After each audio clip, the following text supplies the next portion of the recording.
समूरी सिंध जीअं सखर में भी पाकिस्तान पीपल्स पार्टी पारां महंगाई ऐं वफ़ाक़ जे पॉलिसियुनि खिलाफ़ एहतजाजी मुज़ाहिरो करे रैलियूं कढियूं।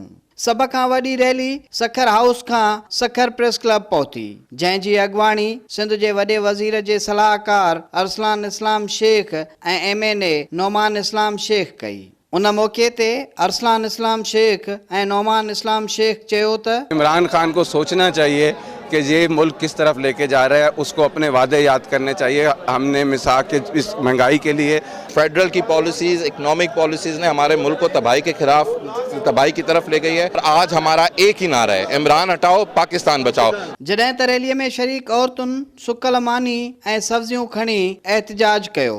एहतजाज में शरीक माण्हुनि सां खिताब कंदे बल्दियात जे वज़ीर सैयद नासिर हुसैन शाह चयो त मुल्क में महांगाईअ सबबि आम माण्हू सख़्त परेशान आहे। जॾहिं त पीपल्स पार्टीअ जे मरकज़ी अॻवान सैयद खुर्शीद अहमद शाह मुज़ाहिरीन सां खिताब कंदे चयो त शहीद भुट्टो ऐं बीबी अवाम खे रोज़गार ॾिनो।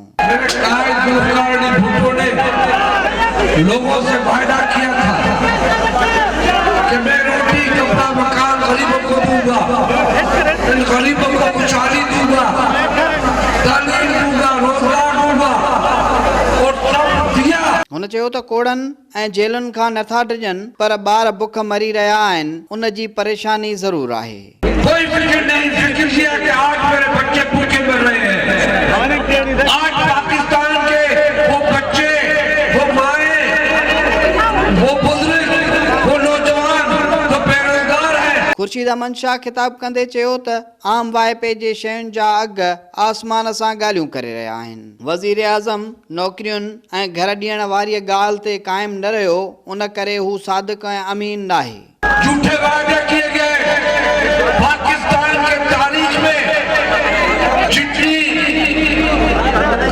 झूठे वादे हुए, जितनी हुकूमतें आए, कुछ वादे भी किए, पूरे किए नहीं किए। और क्या कहता था, मैं समझता हूँ कि आज पाकिस्तान की मीडिया जो है क्या मौजूद है, कहता था कि $1 बढ़ा के इमरान चोर है। बताओ आज चोर कौन है? पीपल्स पार्टीअ पारां महांगाईअ ख़िलाफ़ एहतजाज वारी रैलीअ में कारकुन औरतुनि ऐं मर्दनि सां गॾु आम माण्हुनि जो वॾो अंग शरीक हो, जन मुल्क में आयल महांगाईअ जे तूफ़ान ख़िलाफ़ सख़्त नारेबाज़ी कई। कैमरामैन शबीर जोगीअ सां गॾु नज़ाकत जतोई, सिंध TV न्यूज़, सखर।